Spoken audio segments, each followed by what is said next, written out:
공사와 고려대학교 두 개를 다 합격했죠. 제 아는 사람인데. 그래서 본인은 공사를 가고 싶어하고 학부모님은 공사가 힘드니 고려대학교를 가라고 막 그 두 개를 합격하고서 고민을 하는 거예요. 제가 어떻게 얘기했는지 맞춰보세요. 저는 애가 가고 싶은 대로 가라고 했습니다. 그래서 공사를 가고 싶어 하는데 왜 고려대학교를 학부모가 가느냐? 왜? 자기 주도형 진로 탐색을 저는 강조하고 있잖아요. 그죠? 그래서 공사에 가라고 저는 얘기를 했습니다. 그리고 한국체육대학 생활체육학과, 제가 기장 때 에어버스 320 부기장으로 그 친구가 옆에서 부기장 듀티를 하고 있어요. 그래서 자네는 어느 학교 나왔나? 그래서 불라불라 물어봤더니 이제 얘기를 하는데, 이 친구의 스토리텔링을 보면요, 한국체육대학 1학년 때 내 진로는 어떻게 할까 구체적으로 고민을 한 거예요. 근데 체육 선생님 되기도 어렵죠. 그렇다고 뭐 계약직 코치 정도는 할 수 있을 것 같은데 그게 성질에 안 찼는지 자기 진로를 고민하게 됐어요. 그러다가 우연히 신문 광고에 항공회사에서 부기장을 뽑는다고 딱 그 조건을 보니까 영어 성적 우수자, 토익 성적을 내기 위해서 이 친구가 1학년 겨울방학 때부터 이제 공부를 한 거예요. 그래서 4학년 때쯤 토익 만점을 받은 거죠. 그래서 응시에서 선발 전형에 합격했고 미국 가서 면장을 따와서 부기장으로 제 옆에서 비행을 하고 있었죠. 지금 기장 됐습니다. 여러분들도 노력하면 됩니다. 그리고 연세대학교 생활체육학과, 이 친구는 뭐냐면 엄마의 뜻에 따라 연세대학교 스카이의 Y죠? 그 대학에 갔어요. 근데 전공이 자기는 마음에 들지 않는 거예요. 그래서 저한테 쪽지하고 이메일로 자기가 조종사가 되고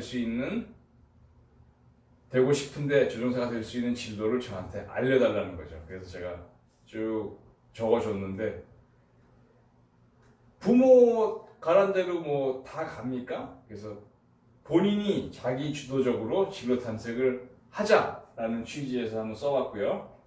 그 다음에 서울대 국악과 나온 승무원이 있었어요. 전공은 가야금. 가야금은 12줄. 이 친구는 서울대학교 국악과를 졸업을 했는데 자기가 국악보다는 자기가 하고 싶은 일을 대학 시절에 찾아본 거예요. 그러다 보니까 승무원이 딱 자기 목표에 떠서 승무원이 되기 위해서 노력을 했고 승무원이 된 거죠. 가야금을 접어두고. 그래서 근데 그 미소를 보고 행복해하는 걸 보니까 너무 제가 부러웠어요. 그래서 저렇게 자기가 하고 싶은 걸 해야 되는구나. 그리고 노력을 해서 그거를 쟁취해야 되는구나. 그래서 여러분들도 이렇게 계획을 세워서 하라는 취지에서 그 상담 사례를 또 하나 알아봤습니다. 그 다음에 직업전문학교 출신의 항공정비사, 현재도 정비사로 활동을 하고 있어요. 이 정비사님은 대학은 그 공대를 다녔는데 정비사가 하고 싶어서 본인이 사설 학원을 다닌 거죠. 그래서 면장을 취득하고 정비사 면장을 취득한 후에 항공사에 지원을 해서 당당히 합격을 했습니다. 그래서 현재까지 정비사로 일을 하고 있죠. 자, 다음은 한서대학교와 공군사관학교 두 개를 다 붙었어요. 이 친구는. 근데 아버지는 공군사관학교로 가라고 하고 아이는 한서대에 가고 싶다는 거죠. 그래서 역시 저는 아이의 손을 들어줬습니다. 한서대를 가서 본인이 하고 싶은 진로를 해라. 만약에 그 친구가 아버지의 말대로 공군사관학교 갔을 때 졸업을 잘 할 수 있을지 안 하고 있을지 저는 그게 물음표가 되겠죠. 졸업을 못하면 어떻게 됩니까? 이거 돼갖고 자기 진로가 꺾이는 거잖아요. 그래서 자기가 하고 싶은 거를 하는 게 가장 좋다. 라는 것을 말씀을 드리고 싶습니다. 자, 광고 또 하겠습니다. 입시 컨설팅은 데어록스, 데어록스는 입시 컨설팅, 저랑 다 관계가 있는 입시 컨설팅 업체고요. 그 다음엔 비행유학, 비행유학은 UCNA, UCNA는 비행유학, 저와 밀접한 관계가 있고 저랑 계속 모든 것들을 공유하고 있는 유학원입니다. 자, 이제 결론 왔습니다. 자, 자기주도형 진로 탐색을 적극적으로 해야 된다. 그리고 동기부여가 가장 중요하다. 목마른 사람이 우물을 팝니다. 역으로 목이 마르지 않으면 우물을 안 파겠죠? 그리고 마스터 플랜 A, 플랜 B, 플랜 C가 필요합니다. 그리고 병역 문제까지 포함을 하세요.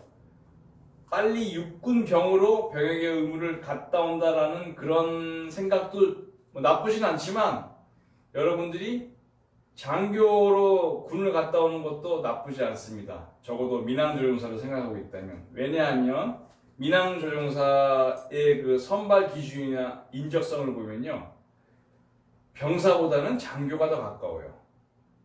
그래서 장교가 됐을 경우에 여러분들 일부 업체에서는 가산점을 많이 주죠. 근데 ROTC 장교 출신에 왜 가산점을 주는지 여러분은 잘 모를 거예요. 실질적으로 부기장을 보면은 장교 출신들이 꽤 있습니다. 군 경력 조종사 빼고. 그래서 군 병역의 의무를 할 때 저는 장교를 추천합니다. 그리고 최종 종착역은 항공사 선발 전형이에요. 시작은 조종사 신체 검사지만 최종 파이널은 항공사 선발 전형에 합격하는 거죠. 독서와 학습 능력이 나의 진로를 판가름합니다. 왜냐하면 나중에 여러분들이 수시 때 자소서와 면접을 하죠. 항공사 선발 전형의 핵심이 뭐냐면 자소서와 선발 전형입니다. 면접이죠. 근데 여러분들은 면장 따는 거에만 초점이 맞춰져 있습니다. 항상 면장 준비를 하면서 내가 항공사 선발 전형은 어떻게 할 것인가 항상 머릿속에 두고 있어야 돼요. 그 다음에 철저한 준비와 끊임없는 노력을 해야 되겠죠. 도전하는 자가 성공합니다. 준비하는 자에게 기회가 옵니다. 이 얘기는 바꿔 말하면 도전하지 않으면 성공하지 못하고요. 준비하지 않으면 기회는 없다라는 해석이 가능하겠죠. 대입 자소서와 수시 면접을 집중적으로 분석을 할 거예요. 그리고 기업 항공사 선발 전형을 분석할 겁니다.